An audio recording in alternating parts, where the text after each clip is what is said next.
31 planes of existence.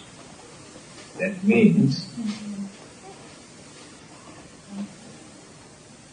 in the whole universe, all those living beings are categorized or divided into 31 groups. Here in this world or in this planet, we can see many of them. Human beings, animals, and although we cannot see, some sort of invisible living beings such as spirits, ghosts, or devils also exist in this world. There is no separate world for ghosts or devils or spirits. They do exist everywhere. Now let us start from the very beginning.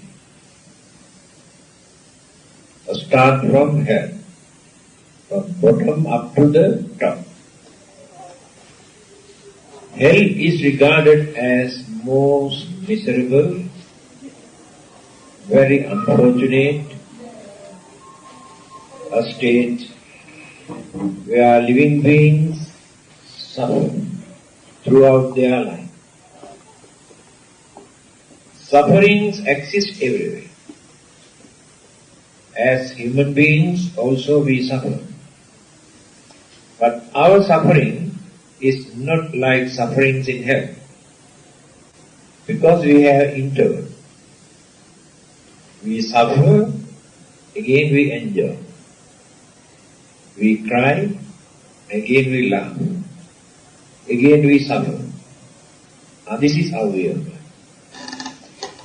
But in certain places, from their birth up to the last breath, for a long period,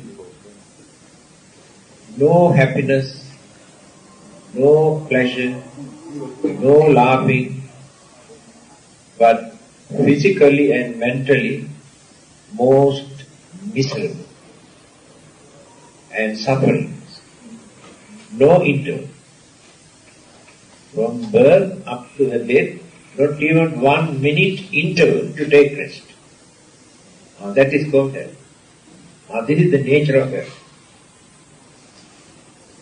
But hell is not located under this earth or under the great ocean or anywhere. It's very clearly Buddha has mentioned this. We should not think hell is a particular place located under this earth or under the great ocean. And not only one place where there are sufferings from their birth up to the last breath. There you can find hell. As human beings also we suffer in hell. As animals also they suffer in hell. As spirit or ghosts or devils also they suffer in hell. But they have interval. Some have no interval. All the other religions talk about hell. But their concept or their belief about hell is different. To them, hell is eternal, permanent or everlasting. Buddhism says there is no such place. There is no such life that will exist forever without change. Again, other religions say hell is created by God or devil. Buddhism says hell is not created by anybody. Where there is suffering, hell is there. Therefore, hell is not created by the Buddha or devil or God or any other living being. Then, the duration, the period that they have to suffer, depend on the degrees of bad karma. Some people create very bad karma, very cruel, very wicked, and by creating enormous sufferings. Then their karma is very grave, very deep, very heavy. Then the suffering period also becomes very long. Either as human beings or animals or devil or ghosts or any other forms of living beings. Long period. And some people suffer only for a short period. That means their bad karma is not very heavy. When that bad karma is over, they get the chance to get rid of that unfortunate state. Therefore, it is not eternal or permanent. There are various forms, various states where these living beings suffer, either physically or mentally. Some people suffer only mentally. Some people suffer physically. Of course, physical body cannot experience pain. Mind experiences the pain through the body. This we can understand when doctors give anesthetic injection. Mind cannot experience the pain, so that they can cut here and there and no feeling. The mind must be related to physical body. Then the pains and pleasure both we can experience. If we separate the mind from the body, no feeling, no sensation. So, now the first unfortunate state of existence is hell. Now you have learned the meaning of hell. What is hell? Where there is suffering, hell is there. That's all. Otherwise it is not a separate or ready-made place under this earth. Then we come to animal life, animal kingdom. I don't know why people use the word kingdom for that. They never say human kingdom. Only animals enjoy that. Very respectable word, animal kingdom. Animals are very unfortunate. Then you can say certain dogs and cats enjoy their life better than human beings. They get nice food and comfortable bed to sleep and medicines and look after. They have some servants also to look after them. Not in that sense. Why they are unfortunate? Then you have to compare human life with animal life. Then you can understand that animal life is very unfortunate. Whether they get good food or comfortable life or not. Right? They do not know anything about their life. They are in the dark. They do not know how to mold their next life.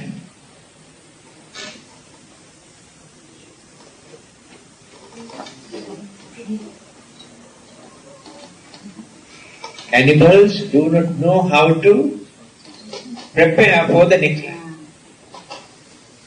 As human beings, we know, because we can understand that there will be another life hereafter or after our death. Therefore, we can prepare for the next life. Animals have no such idea. Therefore, their life is in the dark.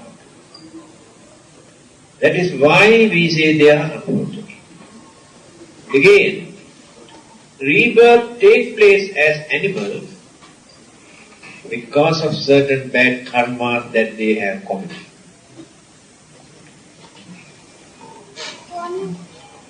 Some human beings behave, live like animals. They have only human body, human figure, but their way of thinking, their way of life, sometimes worse than animals. More wicked, more cruel, more dangerous than animals. After their death, rebirth takes place as animals. That is the bad event. Now, what is the difference between humans and animals? Ahara, nidra, bhaya, maithunancha, samanya metat asubhet nara. This beautiful saying in Sanskrit language explains the difference between humans and animals. Eating, sleeping, sex, and self-protection. These four things you can find in every living being. Eating, sleeping, sex, and fight. Self-defense to protect their life. If human beings also live only eating, sleeping, experiencing sex, and fighting for their protection, then what is the difference between animals and humans? Is there any difference? And then how can we say we are superior or we are higher? There must be something. But we are very cunning. Animals are not that bad.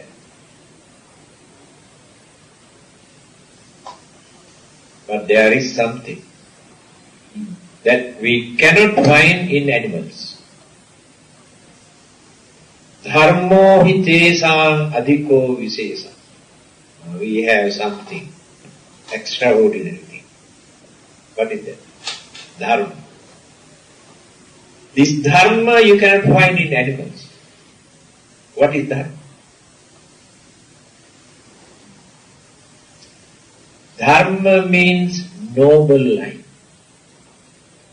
Noble means respectable life.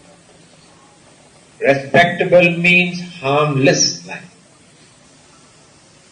Harmless means by maintaining, cultivating certain good qualities, virtues. They are known as humane qualities. As human beings, we develop humane qualities. To respect our human dignity. By giving due credit to our human intelligence. This intelligence you cannot find in animals. They are not intelligent. They have mind, but very, very limited. For their survival, for their protection, or for their enjoyment. They can extend their mind only for that. But as human beings, we have an intelligence. We can extend this intention throughout the whole universe. It is very sharp. It is very powerful. If we develop it, this intelligence. So, first time, human beings are the only living beings who have discovered a religion. Religion was not given by God, discovered by human beings. Other living beings have no religions. That is called Dharma. This Dharma help us, support us to continue our way of life without suffering, without becoming unfortunate living beings again, without becoming animals, without becoming devils or ghosts or spirits, without becoming unfortunate human beings. You know, there are so many unfortunate human beings in this world. Some are mad, mentally retarded, blind, deaf, dumb, crippled, or stupid. They are unfortunate human beings. Why they have to suffer like this? Why rebirth has taken place like this? Because they did not follow the Dhamma. They did not lead a religious life. Just lived. Sometimes worse than animals, as I mentioned. But the human mind discovered religion to guide mankind, to lead a respectable life, by allowing others also to enjoy their life without disturbing them. That is religious way of life. So when we allow others also to enjoy their life, then we reduce our jealousy, our anger, our hatred, our ill will, we reduce. Then we become very noble, very respectable. But how many human beings are there who can do it? So, now you realize the difference between animals and humans. As human beings, we can prepare our next life to be better than this existing life. To be more intelligent, to be more comfortable and peaceful, happy, prosperous life, if we lead a religious way of life. If we follow the Dhamma. That is why a Buddha is important for us. To tell us, to guide us, how to make use of this life. Otherwise, we do not know what to do with this life. We cannot understand. We think the purpose of our life is enjoyment. But the same enjoyment create enormous sufferings later. Worries, disappointment, unsatisfactoriness through the enjoyment. Therefore, enjoyment is not the main purpose of our life. Then what is the main purpose? Complete liberation, complete freedom, complete bliss or peace. Now we have no peace, we have no bliss, we have no freedom, we have no salvation. Every day we grumble, we accuse, we blame, we complain, because we have no satisfaction, we have no freedom. We cannot satisfy with this life. That is why we always grumble and accuse and blame others. Then where is happiness? But religion teaches how to tolerate certain things, how to face certain things, how to overcome certain things, and how to stop certain things. By using our human intelligence, we can do that. But many other living beings have no such opportunity. They had to face. They become victims very easily. But as human beings, we try to escape from certain things by using our intelligence. So, animal life is miserable, unfortunate, and nobody knows the fate of their life after they are dead. But continuity of life process remains. Then the third one,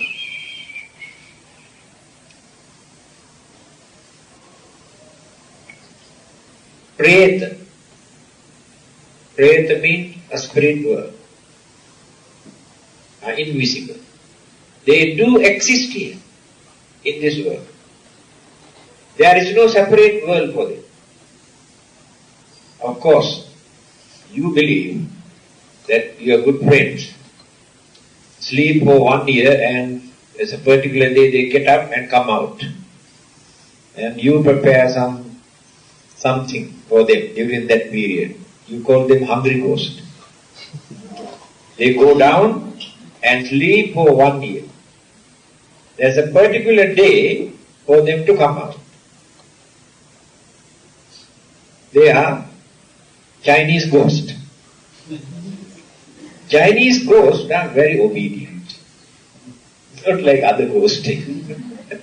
Because other ghosts always come and disturb us. But the Chinese ghosts, only once a year they come out. See how nice they are. And sometimes you give only one chicken leg. They satisfy and go back and sleep again.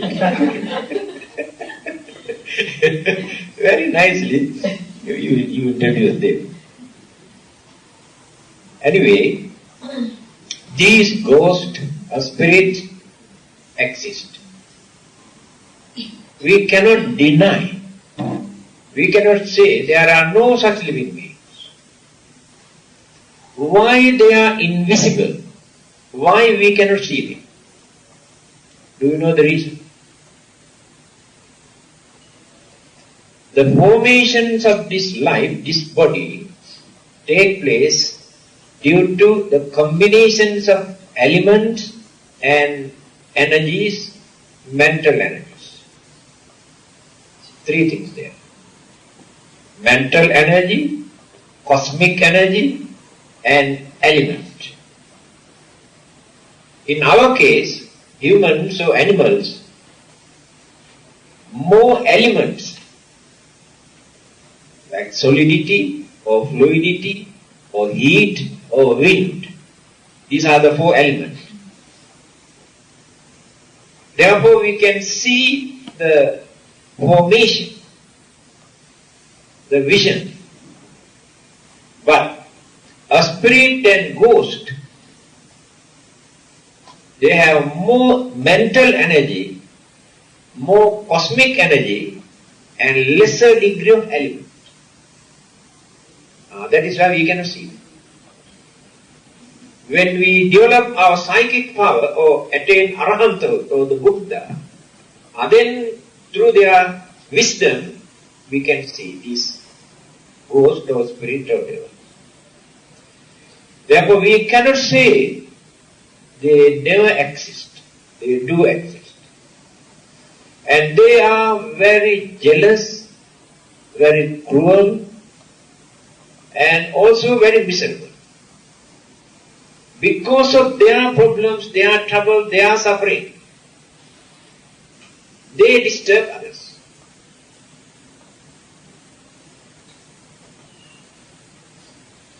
Why do they disturb? Because of jealousy,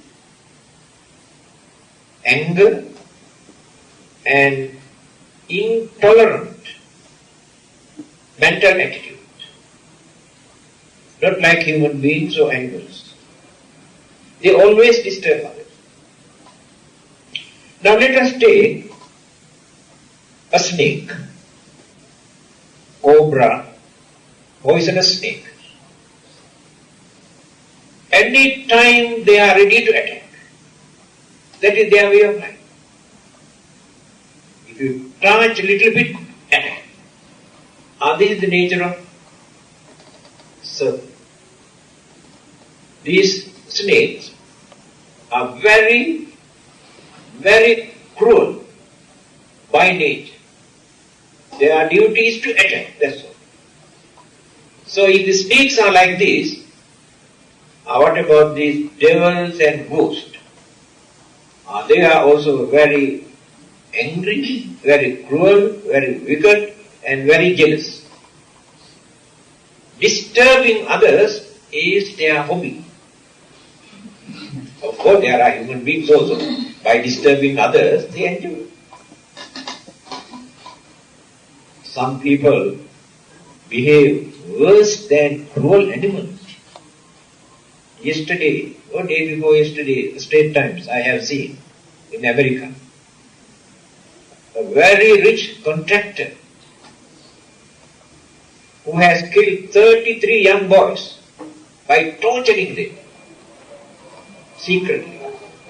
Can you imagine? He enjoyed by killing them.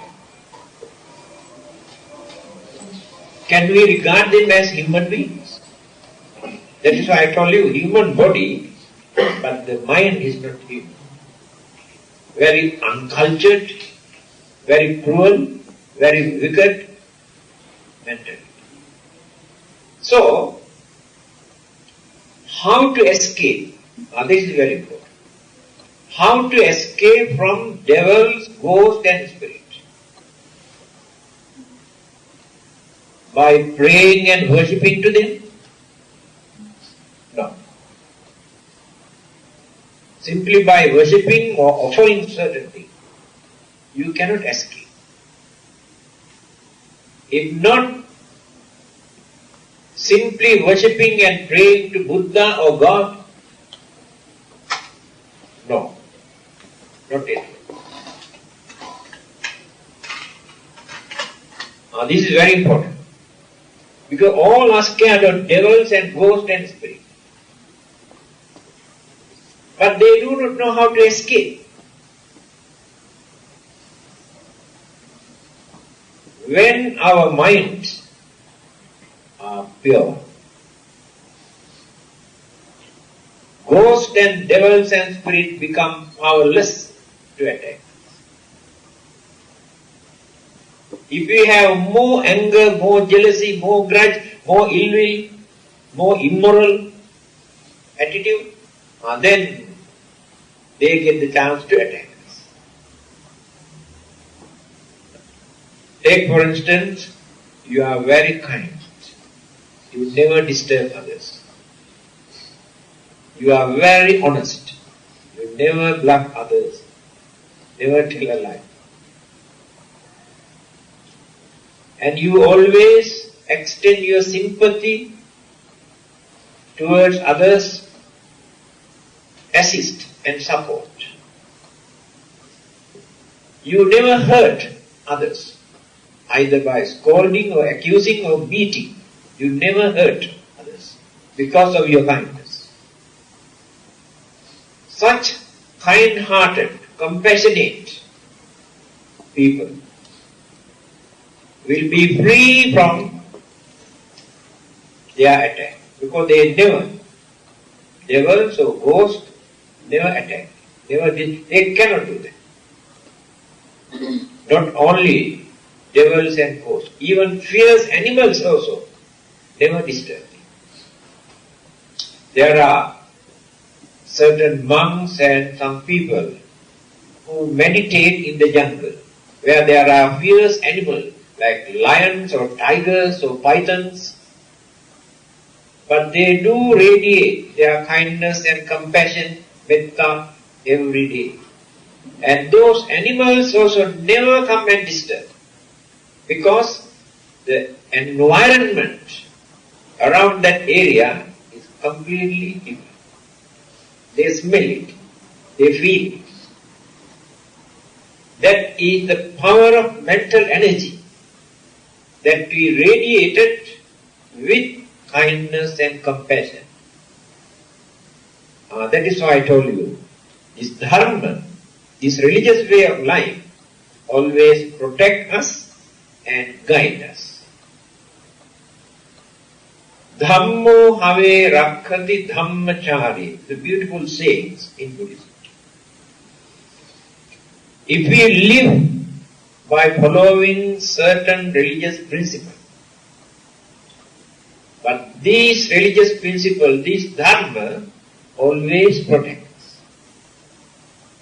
We get the chance to avoid or escape certain misfortune, accident, and sudden death or injuries and disturbances. The dharma always protects. That is why we have to learn by thinking, by knowing, through our understanding, how to make use of this life. So, there are different groups of devils and ghosts and a spirit. Those who have created very bad, very wicked, very cruel deeds, because of their hatred, their anger, their jealousy, after their death, rebirth take place as either ghosts or devils or spirits. Then, those who are very stingy, never think of others.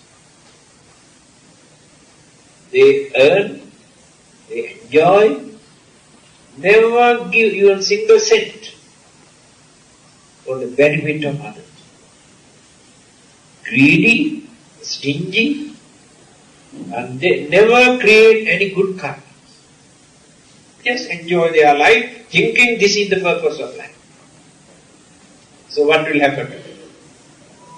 After they are dead, they never get the chance to be born as human beings, because they have not accumulated enough good karma to be born as human beings. They abuse human life without using their intelligence. They enjoy their life, worldly way. But we can enjoy our life in religious way. This enjoyment we can continue to our next life. The happiness that we gain through religion by helping, supporting, assisting others, we enjoy while we are here in this world, and after our death, when rebirth takes place in the next life also, we enjoy our life. Idha nandati, veccha nandati, the Buddha says. Idha nandati, here they enjoy their life.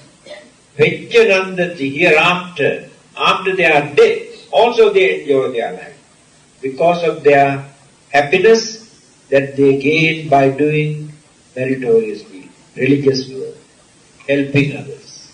And this is the way how to make use of the life. Then some others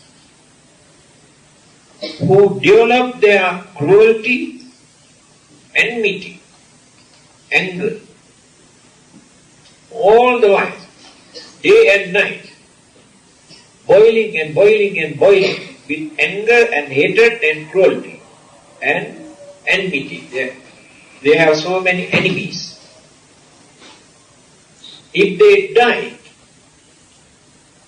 with those evil thoughts, hatred, anger, jealousy and enmity, by hating some people as his enemies, they never get the chance to be born as human beings again. People cannot understand how dangerous this mentality. That is why some understanding people, before their death, they apologize. They approach their enemies. If I have done something wrong, please forgive me. Many people do that before they are dead, because they know this will disturb their next life. If they die with that enmity or with that anger. So it is very dangerous. So, after they are dead, what will happen? They also become some of those devils or ghosts or spirits. Because of that anger. And some others,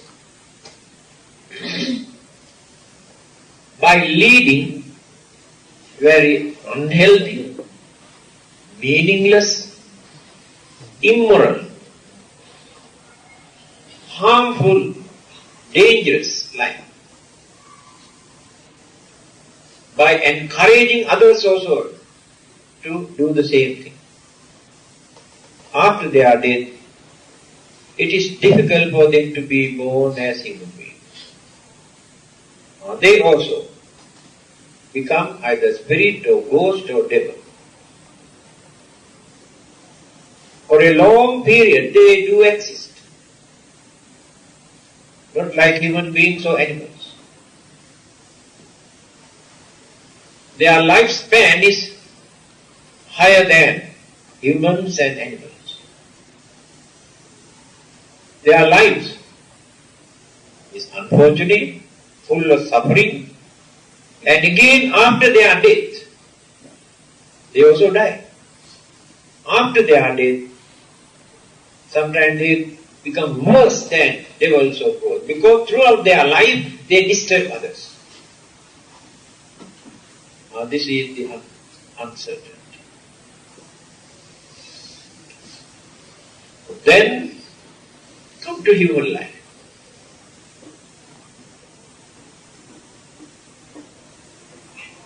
We are called manusa. Animals are called tirachina in the Buddha's language, Pali language. Tirachina means living beings who walk in this way. Cats and dogs, they walk in this way. Their head is like this, isn't it? So they are called tirachina. We are called manusa. Manusa, mana. Mana means mind. Only living beings who can develop the mind. That living being is called Manus. There is no any other living beings who can develop further and further and further intelligence through their education or through their intelligence, by thinking, analyzing, investigating. They can develop and develop and develop.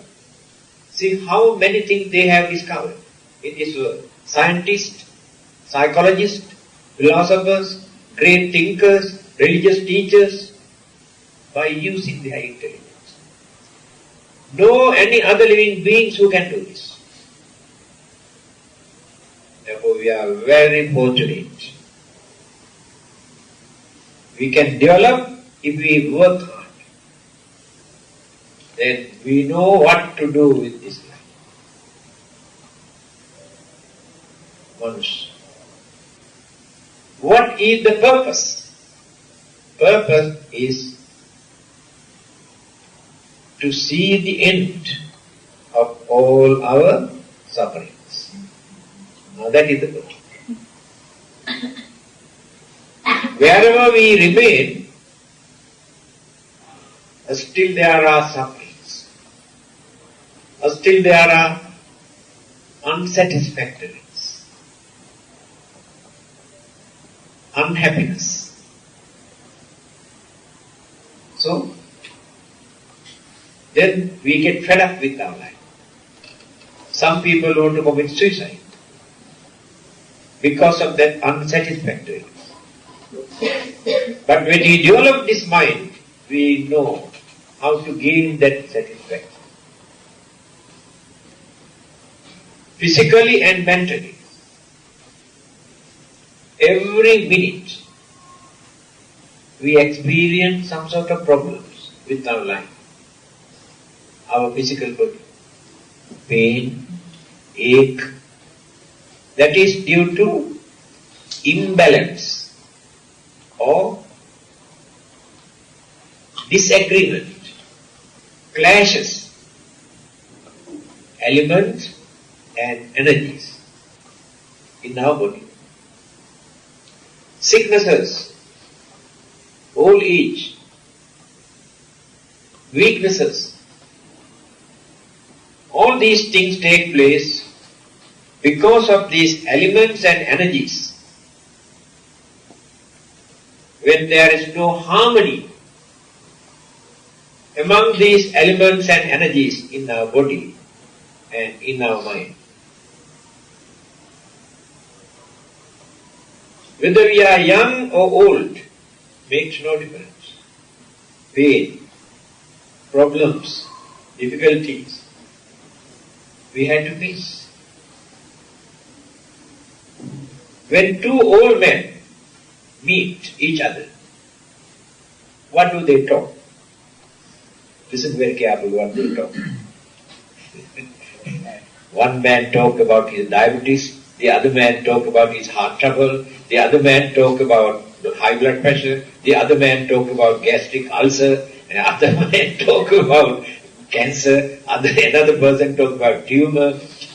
All sort of complain, nothing but complain in their talk. Listen very carefully. You can record, when two old men get together and what they talk. Now this is the nature of life. So, existence with this physical body in any part of the universe create troubles, problems, pains, difficulties. So liberation, salvation, freedom from the religious point of view is free from all these conflicts. Even 1 minute we are not free from these problems. So when we attain the higher stage of sainthood, then we will be free. No complaint, no worries, no disturbances, no fighting, no crying. Then we are free. Then we really enjoy our life. Now we are not enjoying, we are struggling. We are struggling for our survival, for our living. We work very hard to enjoy life. While working to enjoy, we kick the bucket. Halfway. No chance to enjoy life. This is the nature of life. So human life, among these 31 planes of existence, living being, human life is the highest. I can tell you. Why only a human being can become a Buddha? Nobody else. A God cannot become a Buddha. Devas cannot become a Buddha. That intelligence is not there. Human intelligence is higher than all the other living beings' way of thinking. That mental development can be done only by human beings. And there are no human beings in any other part of the universe. This is the only place, only planet where human beings exist. The Buddhas never exist in any other part of the universe. Only in this world.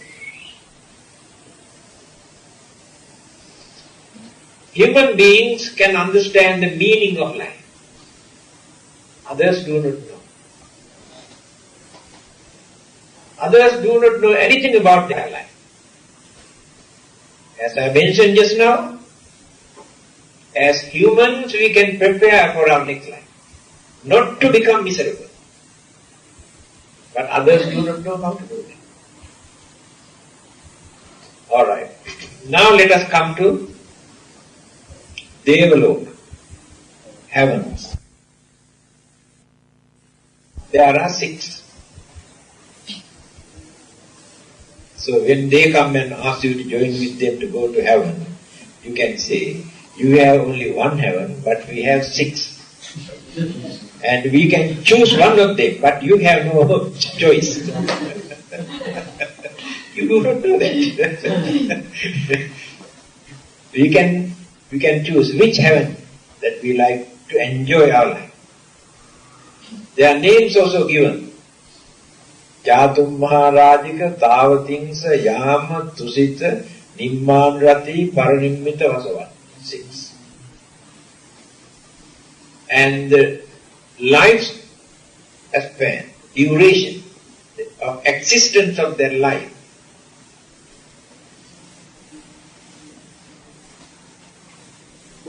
"50 years here in this world, 1 day to the lowest heaven, Devaloka." This is true. 28 days here in this world, 1 day to moon. You know that, is it? Only 1 day. So,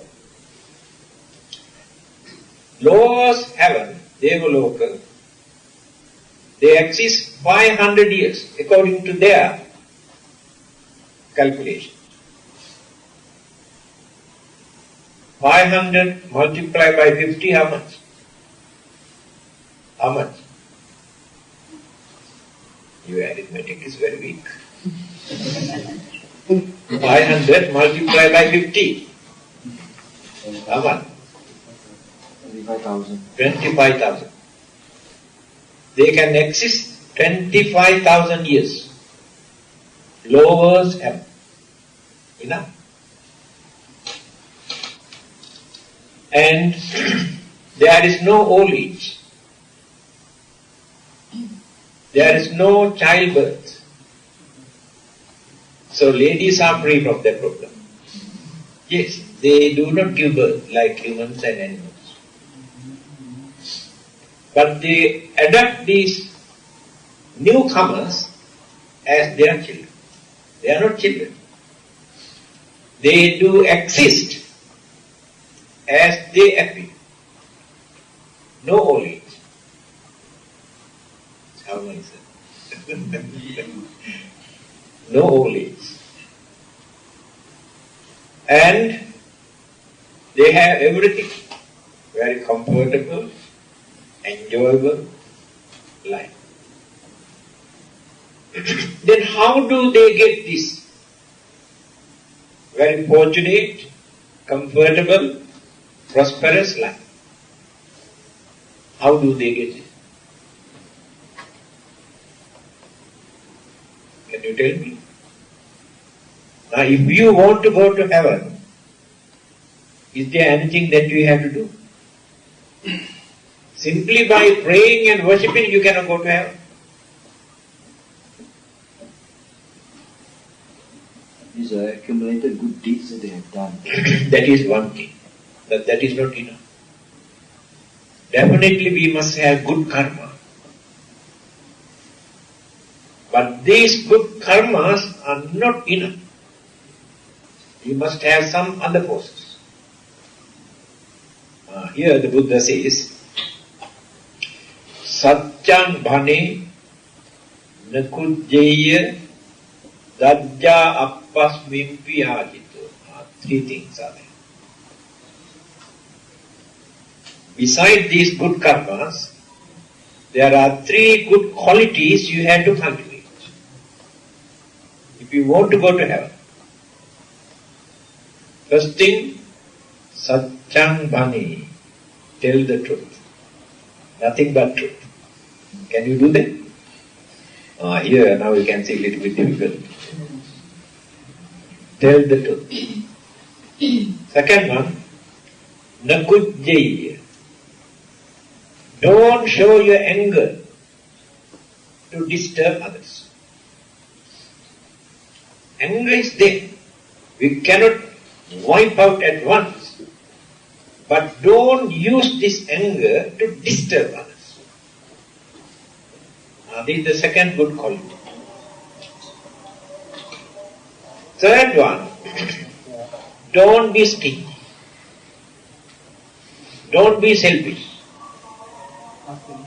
You have to give something, contribute something for the benefit of others, to release their suffering. If you can cultivate these three things, with all the other good karma, then rebirth take place in one of these heavens.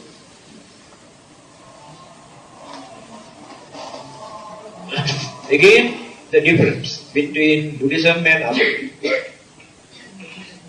Other religions say the heavenly life is eternal, everlasting, permanent, never change.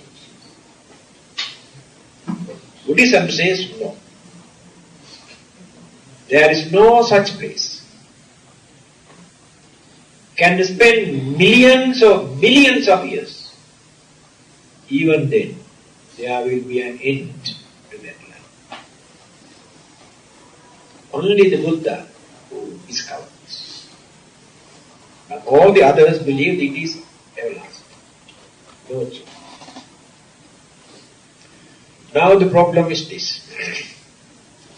These devas, they go on enjoying day and night by spending all their good merits. When their good merits are extinguished, exhausted, no more, their life disappears, just like the flame, this candle flame disappears. When the flame disappears, there is nothing to remain. When their body disappears, after their death, there is no corpse or no dead body. Now, this is the nature of Deva. They appear, they exist, they enjoy. When there are no more good karmas to support, disappear. During their enjoyment, let's say 25,000 years, they enjoy. They have never done any meritorious deed. They never think of a religious way of life because they have no proper religion. And this is the day. That is why human beings are fortunate. Although we suffer, we think of a religion. We think of our next life and we prepare for it. Devas go on enjoying. And here in this world also there are some human beings who have more than enough money and property and so many things, and they have no time to think of religion, very busy. All the while counting money and busy. And suddenly die, nobody knows what happened to them. No time to think of religion. Just like those devas. But poor people, the more they suffer, the more they think of religion. Because they prepare not to suffer in the next life. So, devas have no chance, no opportunities, no facilities for them to do meritorious deeds while enjoying. Then rebirth takes place again. But they do not know where. Whether as human beings or animals or any other forms of living. After enjoying such a long period. This is the uncertainty of their life. Therefore the Buddha says, don't satisfy. After gaining that heavenly bliss in heaven, don't satisfy. Thinking, this is our final birth and this is enough for us. You have to go beyond that, further. 6 stages where they experience their worldly life in different ways. Now there is another thing. These devas have some worldly powers that we haven't got. And they can use these worldly powers to protect others, to support us. The Buddha teaches this. He says, when we do some meritorious deeds, religious work, invite these devas to come and share our happiness. Then the devas will be happy. When they come to know that we remember them, we invite them to share the happiness of the merit. So in return, these devas keep an eye on these people who remember Deva, so that they get the chance to escape from certain misfortune, accidents and troubles and disturbances. So the devas can protect. This is the only thing these devas can do. They cannot give us knowledge. They cannot give us wisdom. They cannot give us salvation. They cannot send us to heaven or nirvana. Impossible. But they can do certain worldly help in our day-to-day life for our protection. That is why the Buddhists always remember and invite the devas to share. So we say, Akasattha Ummattha Deva Naga Mahittika Punyam Tang Anumoditva Chirang Rakhantu Lokasasa. Here, these are the words that we recite. Meaning, I invite all the devas to share the merit or the happiness of these meritorious deeds. And after receiving our merit, may they protect all of us and this world.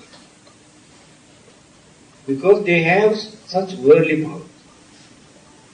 But salvation or liberation or heavenly bliss or nirvanic bliss, they cannot give. We have to prepare. Now let us come to Brahma world. There are 16 Brahma worlds. 6 Devaloka or heavens and 16 Brahma world. Brahma world is higher than Devaloka. And their existence, the durations or lifespan also higher than Deva. Some of them can exist for one world cycle. You don't know how many millions or trillions of years. But the Buddha says utter wastage. Because there will be an end even to that Brahma world, that life. And what is the nature of their life? Those who have developed their meditation, those who have disciplined and trained their mind, those who have trained their senses, 5 senses, without becoming slaves to their senses, through their meditation. After they are dead, rebirth takes place. That means higher than human, human in worldly sense. Higher than human, not intellectually, but worldly sense. They are higher than humans.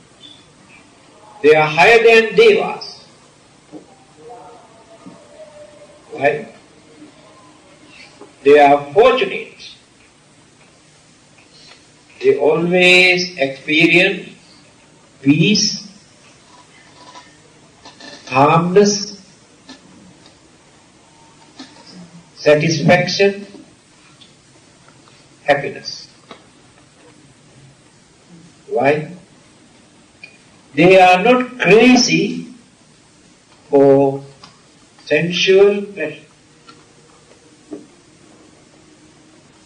Here in this world, where human beings and animals exist, all their problems, troubles and violence and bloodshed and war, killing each other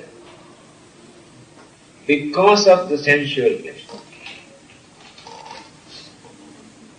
Why animals, cats and dogs fight and bite each other? Because of sensual pleasure. Why human beings kill each other, create violence and bloodshed and disturbances? Because of sensual pleasure. If the senses are under control, they behave as cultured human beings, very noble human beings. So those Brahmas, just because they have trained and disciplined and cultured their mind through their meditation, they lead very peaceful life. No worries in their mind, no disturbances in their mind. They have no grudge or jealousy in their mind. They have satisfaction. Three senses are very calm, not active. They don't want to use. The smell, taste and feeling. Not interested. They don't take solid food just like us. For they are living solid food like rice and bread and all these things, not necessary.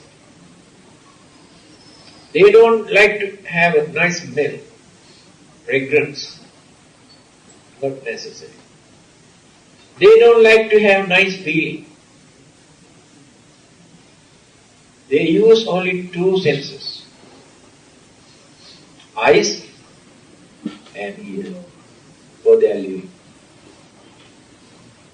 That is why they can lead a very peaceful life. When people meditate as human beings, by controlling their senses, they also experience. And they reduce their crazy attitude toward pleasure or sex or these things. That tension, that anxieties reduce. Because that creates a lot of worries and disturbances through meditation. So the Brahmas experience full satisfaction, calmness, relax. We have no chance to relax. But they cannot carry on forever. That is the problem. Until the Buddha appeared in India, people never knew this. There were so many Indian religions at that time, 2500 years ago. In every Indian religion, the followers believe that Brahma world is the final goal, eternal, everlasting life. The Buddha said, no. You have to go beyond that further. Because those Brahmas have not completely purified their mind. They have suppressed, they have controlled, They have reduced so many evil forces from them. But still remain the roots of craving for existence and little bit of anger, emotion, and little bit of ignorance, illusion are still remain. That is why rebirth takes place again. If these evil forces are no more in that mind, rebirth never takes place again. Then the Buddha pointed out. They had to eradicate, purify their mind completely. And then they can experience eternal bliss. That is not heaven, that is not Brahma world, it is Nirvana. Nirvana is not a place. Nirvana is the bliss that we experience by eradicating all our mental impurities or evil thoughts. The peace and happiness that we experience in Nibbana is like this. I give you an example. Supposing you have a very painful gastric ulcer. Very painful. Every day you suffer. After taking certain precautions and medicines, completely got cured. No more gastric ulcer and no more pain. And you are very normal. Then, either doctor or somebody asked that person, how do you feel now? He said, I feel very nice. Can you tell me what is that nice? The word, meaning of nice there. Can you tell me what it is? He said, yes, I feel very nice. What is that nice? Can you tell me? Nothingness. Not exactly nothingness. Very nice. What is that? Think for a while. Eh? Not the correct answer. Correct? That's right. That is the correct answer. No more pain. Nice means no more pain. Otherwise there is nothing to show. Oh, this is nice. Nirvana is like this. So Nirvana is not a place to point out, that is Nirvana. What we experience, oh, it is very nice, just like that. Got cured completely, no more pain, no more physical pain, no more mental disturbances. Then very nice. That is called Nirvana. But this Nirvanic bliss we cannot gain simply by worshipping or praying or what you call experiencing heavenly bliss or Brahma world. No. Still remain within these 31 planes of existence, wheel of existence. That is called repeated birth and death, birth and death, birth and death. That is what we are doing. Now in Brahma world there are two more. This you may not believe it because you cannot understand. Because there are many things that we cannot understand. We should not think that we can understand everything. In certain Brahma world, body exists without mind. Just like a rock. Do you think it is possible? Body exists, but there is no mind. Now this is the nature of this Brahma.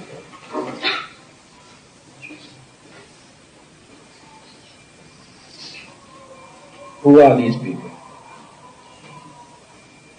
During their previous birth, they develop that particular meditation to control the mind. Mind controlling meditation.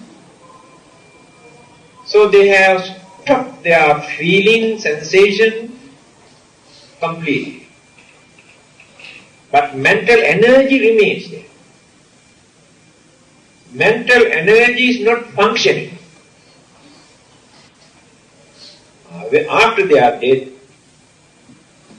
rebirth takes place in this particular Brahma world. Physical body remains, but no feeling, no pain, nothing. It is a life. Long period. They remain there. The Buddha did not encourage people to practice this kind of meditation, wasting that life there. Now this is another group, among these 31 things. Another group, mind exists without a physical body. It is more difficult to understand. Mind remains, but no body. Do you think it is possible? Yes, for you it is impossible. For them it is not impossible. Because you cannot understand. It is not impossible. You have to think in that way. It is not impossible. Why? They have developed their meditation to reduce their craving attachment toward this physical body. They concentrate very deeply and analyze this physical body, this ugliness, ugly and dirty and filthy thing in this world. Although we maintain this as most precious thing in this world, it is the most dirty and ugly and filthy, smelly. How many times a day we have to wash and clean? Here you can understand how dirty this body is. So they develop this meditation. Then completely get fed up with the physical body. And they have reduced their craving, attachment toward the physical body. After their death, when rebirth takes place in that particular Brahma realm, life energy, because no one can see the life. This is not life, this is body. This is the house for that life to exist. We have a wrong idea because they think this is the life. This is the shelter. This is the house for that life to exist. Life is an energy related to mental energy. Mental energy sustain, maintain life process. So, life can exist without physical body when we analyze in this way. Because the mental energy remains there. So that energy, life process, also remain millions of years. Again there will be an end to it. All the 31 planes of existence belong to these groups. So here, now we are spending as human beings. If we abuse this human life without using properly, there is no guarantee then after our death, again we can get back this human life. This is the answer. If you abuse and misuse this physical human body, in the next birth you become more fortunate to have 4 legs. Today you have only 2. In the next life you can get 4 legs. That means you abuse the human life. Very difficult to become human beings again. If you do very bad, very cruel, very harmful, dangerous thing, you have no chance even to become an animal. Go beyond that. Worse than animals, like devils, ghosts, or spirits. Or hell. Hell means suffering. Therefore we must know how to make use of this life. We should not be so greedy, jealous. We should not develop our hatred, anger. We should not create enemies. By showing our anger, we harm ourselves. We harm others. That is why we need a religion. Religion teaches us how to make use of this life peacefully. Religion teaches us how to die without fear, without worries, without disturbances, how to die with hopes and confidence. Religion teaches us how to prepare our next life after our death. Without religion, all these scientific subjects, whatever worldly subject that you use, they cannot create this. Only religion.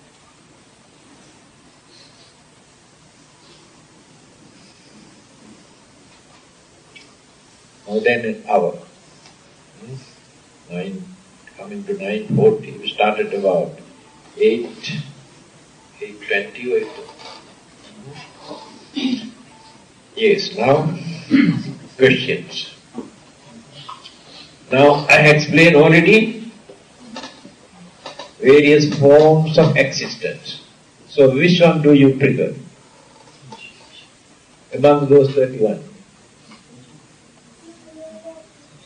Okay, Reverend, could I ask a question? Yeah. I was not here earlier. I would like you to, if you could please explain the transmigration of soul. I'm a bit confused there. Yeah, there is nothing to get confusion. This concept of soul is foreign, not agreeable with the Buddha's teaching. Now, all the existing religions in this world and all the other religions that existed few thousand years ago, all can join together when they come to this particular subject, soul. Buddha is the only religious teacher in this world who pointed out that this is only man's imagination. There is no such thing as soul, either created by anybody or come into existence automatically. Then he explained, what is soul? Where is it? What it is? Nobody knows. Alright.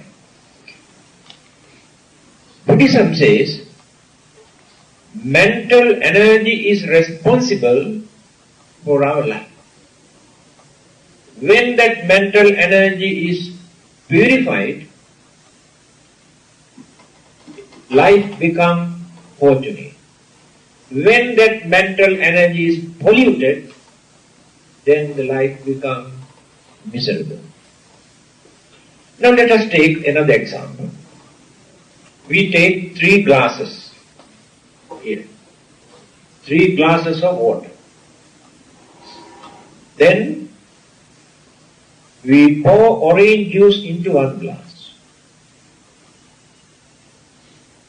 We put cow dung or dog dung into another glass.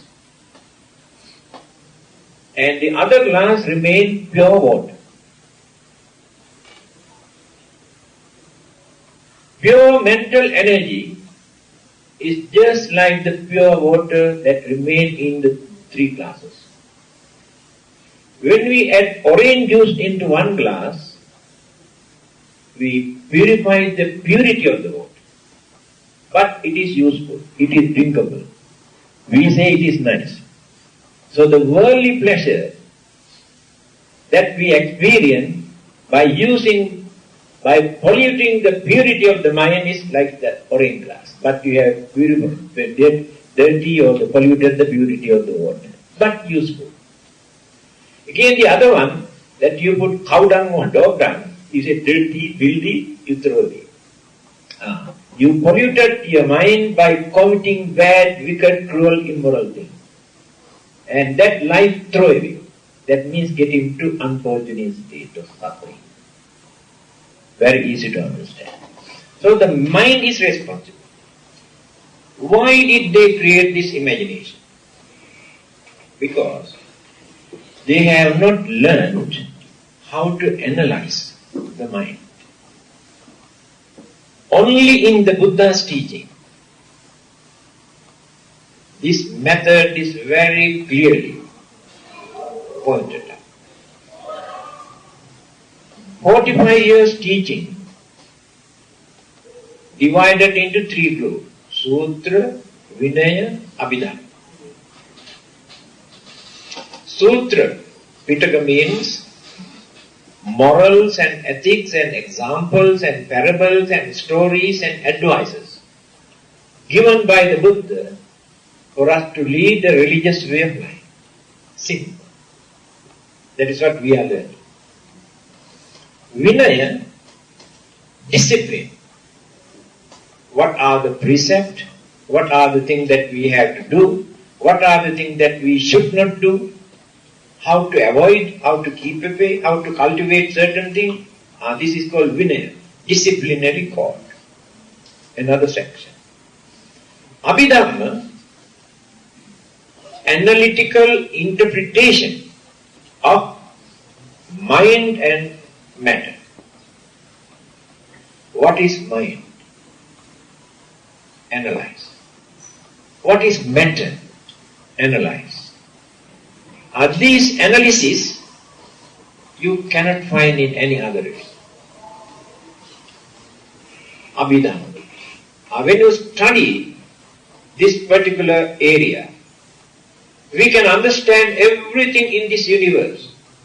How these things appear, how these things change, how these things decay, why these things disappear, after this what will happen to them, how mental energy contribute and support, how elements come and join, combinations of elements and energies in Abhidhamma. So, the mind,